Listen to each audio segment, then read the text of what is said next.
Decía yo en el video pasado que el criterio que utilizo en esta elección para decidir mi voto se basa en tres cosas: el candidato, el equipo y las propuestas. Decía también que tenía conflictos porque me gusta el candidato del PRI, pero no su equipo, me gusta el equipo de Morena, pero no sus propuestas, y me gustan las propuestas del Frente, pero no su candidato. El dilema es entonces, ¿cuál de estos elementos tiene mayor peso? Y en mi caso, el orden es el que sigue. Primero van las propuestas, después el equipo y al final el candidato.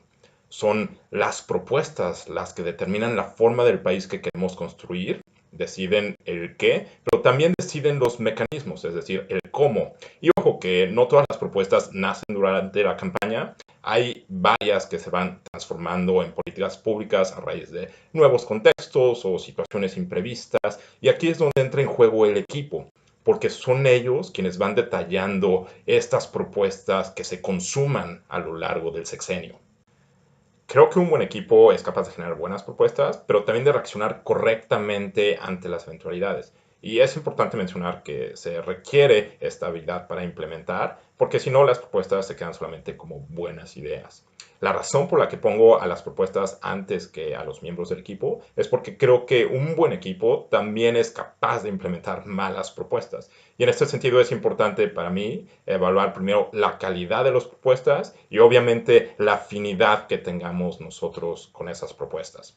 Al final puse al candidato porque considero que en muchas ocasiones es un reflejo de las colectividades que hay detrás de esta figura, aunque, vaya, ya expliqué también en el video pasado las razones que para mí pueden llevar a un candidato a ser un buen candidato. En el video pasado también mencioné que las propuestas de Morena son las que me generan mayor desencanto, y aquí tengo que hacer una aclaración porque no considero que todas las propuestas me generen la misma sensación. Al contrario, creo que hay varias propuestas interesantes en materia económica, pero también porque creo que existe un consenso entre todos los partidos de áreas en las que se requieren cambios estructurales.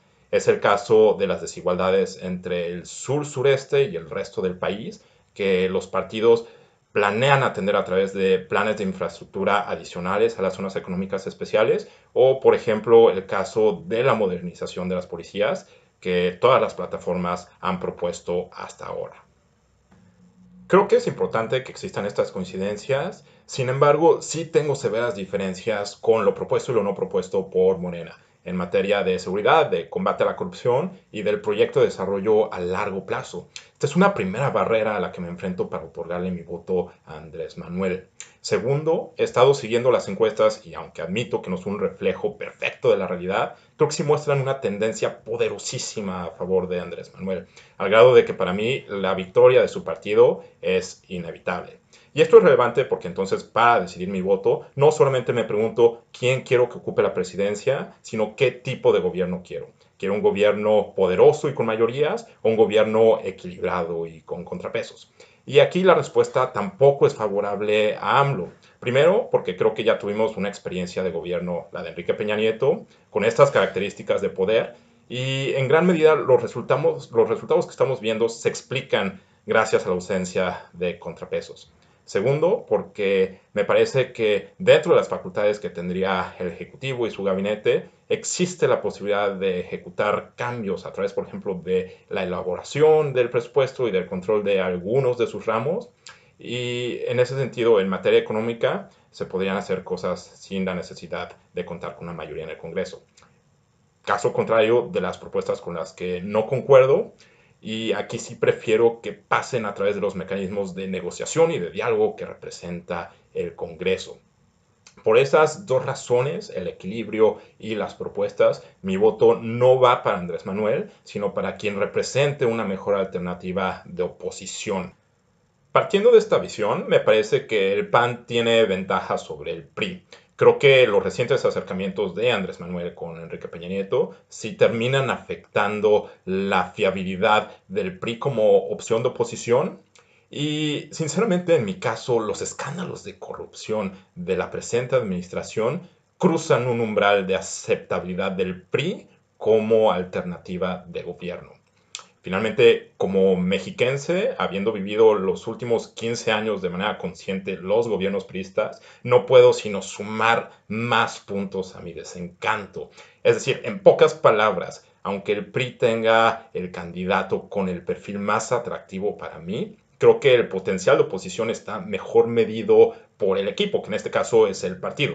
Y de nueva cuenta, para mí, el PRI no tiene legitimidad alguna para gobernar ni para ser oposición en este momento. Sobre el PAN, había comentado que Ricardo Anaya es el candidato que más me molesta y lo sostengo, lo es. Sin embargo, debo conceder que una de las razones por las cuales tengo esta imagen es por el uso faccioso que ha tenido el gobierno federal de las instituciones. Eso hace que me parezca que haya un piso de juego injusto y también imprime ciertas dudas sobre la veracidad de las acusaciones y su oportunismo electoral. No obstante, desde el inicio mencioné que el candidato para mí tiene menos relevancia que el equipo y que las propuestas. Y además me parece que en el caso del Frente, si sobrevive, Ricardo Anaya tendría todavía menos influencia operando desde la oposición que desde la presidencia. Si quiere seguir una posición de poder, también tendría que realizar cambios y concesiones.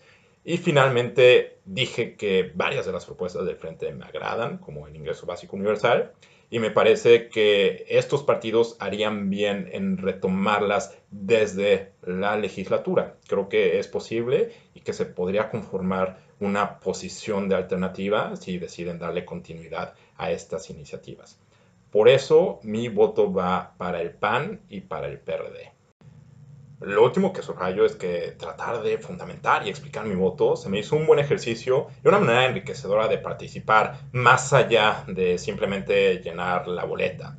Después de estarlo pensando, creo que hay buenas razones para votar por alguno de los tres candidatos y lo importante es eso, tener buenos motivos para votar por quien votamos independientemente de por quién lo hagamos y tener claro que existen más actores de importancia por encima del presidente de la República. Pues este es mi voto, responde a mis perspectivas y a mis intereses y espero que mañana, 1 de julio, sea una gran jornada y que todos votemos con buenas razones.